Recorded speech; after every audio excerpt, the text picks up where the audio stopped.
Assalamualaikum warahmatullahi wabarakatuh. Yang terhormat para Hadi Fahmi Ginanjar SEMT selaku dosen pengampu mata kuliah Ekonomi Regional.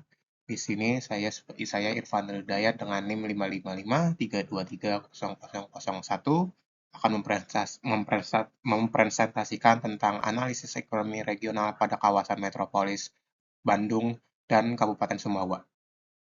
Sebelum kita membahas dengan data yang ada, kita akan membahas dari teori lokasi itu. Saya akan membahas tentang konsep wilayah Kota Metropolitan Bandung yang terdiri dari Kota Cimahi, Kabupaten Bandung, Kabupaten Bandung Barat, dan sebagian dari Kabupaten Sumedang. Jadi Kota Metropolitan Bandung ini menggunakan Kota Bandung sebagai pusatnya dan wilayah sekitarnya sebagai wilayah penyangganya. Lalu saya akan menggunakan tiga teori, yaitu teori lokasi Weber yang pertama, yaitu teori teori yang menjelaskan bahwa lokasi industri ditentukan oleh upaya meminimalkan biaya, yaitu biaya transportasi, tenaga kerja, dan manfaat aglomerasi. Sehingga industrinya yang produknya itu akan pertama berat cenderung berlokasi dekat dengan pasar, tapi industri yang bahan bakunya lebih berat atau lebih berat daripada weight gaining akan berada dekat dengan sumber bahan baku. Lalu ada kedua teori tempat sentral. Teori ini menggambarkan hierarki pusat-pusat ekonomi berdasarkan jenis dan jangkauan barang atau jasa yang ditawarkan. Kota-kota besar berfungsi sebagai pusat layanan tinggi, ya layanan kesehatan dan pendidikan. Sementara kota-kota kecil atau daerah pinggiran akan menyediakan layanan dasar bergantung pada kota pusat.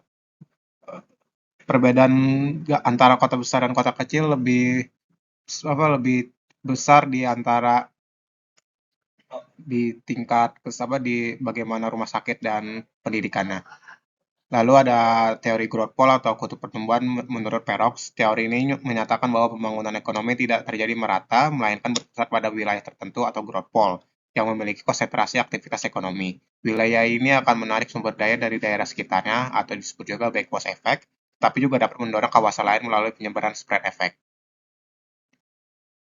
Pada slide ini saya akan menjelaskan bagaimana implementasi dari teori alokasi yang tadi saya jelaskan pada data-data yang ada di Kota Metropolis Bandung. Data yang saya gunakan ini ada data PDRB, data pengangguran, data indeks pembangunan manusia, data tingkat populasi, dan data garis kemiskinan. Analisis data wilayah metropolitan Bandung ini menggunakan tiga teori lokasi itu WB, tempat sentral Kristoro, dan Grotpol. Dan kita bisa lihat di bawah di sini bahwa Kota Bandung berperan sebagai pusat pertumbuhan utama di Kota Metropolis Bandung ini dengan PDRB itu tuh tertinggi sebesar 221,97 triliun pada 2023 rupiah. Lalu bisa kita lihat juga di grafik data IPM, Kota Bandung juga memiliki IPM tertinggi sebesar 83,75 dan juga konsentrasi industri dan serta jasanya itu yang tinggi. Dan teori Weber menjelaskan bahwa Bandung menjadi lokasi strategis bagi industri weight gaining karena kedekatannya dengan pasar dan efek aglomerasinya. Sementara wilayah seperti Cimahi dan Bandung Barat berpotensi untuk industri berbasis bahan baku atau weight lossing, meski terkendala infrastruktur dari transportasi ataupun jalan. Lalu yang kedua ada teori tempat sentral Christoller, yaitu memperlihatkan bagaimana hierarki pelayanan.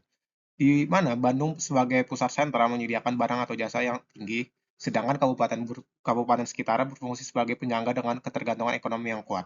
Namun, karena pertumbuhan yang tinggi ini juga di Bandung, ini juga akan memicu urbanisasi, kemacetan, dan kesenjangan, sehingga garis kemiskinan di Bandung itu meningkat apa sehingga tingginya garis kemiskinan di Bandung itu yaitu sebesar 591,124 per kapita rupiah, dan migrasi tenaga kerja memperlebar ketimbangan pembangunan. Terakhir, yang ketiga ada teori growth pole. Teori growth pole ini yang paling relevan menurut saya karena ia menggambarkan dinamika Bandung sebagai kutub pertumbuhan yang menarik sumber daya di wilayah penyangga atau wilayah sekitarnya dengan spread effect. Jadi Bandung itu akan menyebarkan wilayah sekitarnya itu akan peningkatan PDRB-nya seperti yang ada di Cimahi. Lalu juga ada efek dominasi backboss-nya, misalkan ada penurunan tenaga kerja produktif di daerah Sumedang. Dari efek growth pole ini, tentu saja infrastruktur itu yang paling penting. Apalagi melihat tol Purbalunyi itu merupakan tol yang paling penting di kota metropolis Bandung karena itu benar-benar membantu sekali dalam dalam pergerakan mobilisasi tenaga kerja dan pertumbuhan ekonomi lainnya. Sehingga dengan semua hal ini diperlukan peningkatan infrastruktur transportasi dan pelatihan SDM agar Bandung dan wilayah sekitarnya dapat mengurangi ketimpangan dan tekanan urbanisasi di wilayah metropolitan.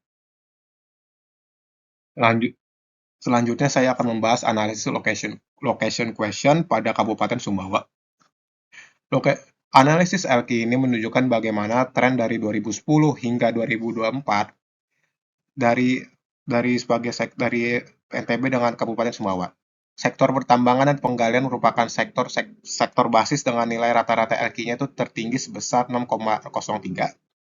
Lalu industri pengolahan dan kesehatan juga menjadi sektor yang stabil dengan nilai LQ lebih dari 1,5.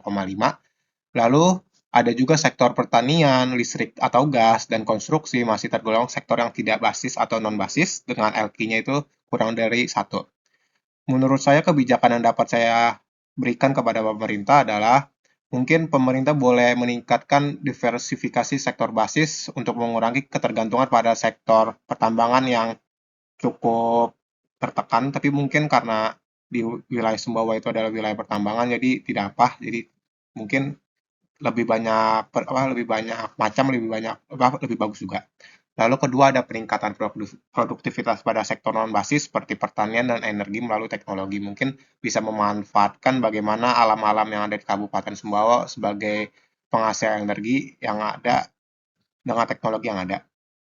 Lalu yang terakhir ada stabilisasi sektor seperti jasa keuangan dan pendidikan yang pasti dua hal itu pasti akan tumbuh di Kabupaten Sumbawa karena pendidikan pasti kan akan selalu bergerak secara ke atas jika kita ingin melihat ke depannya.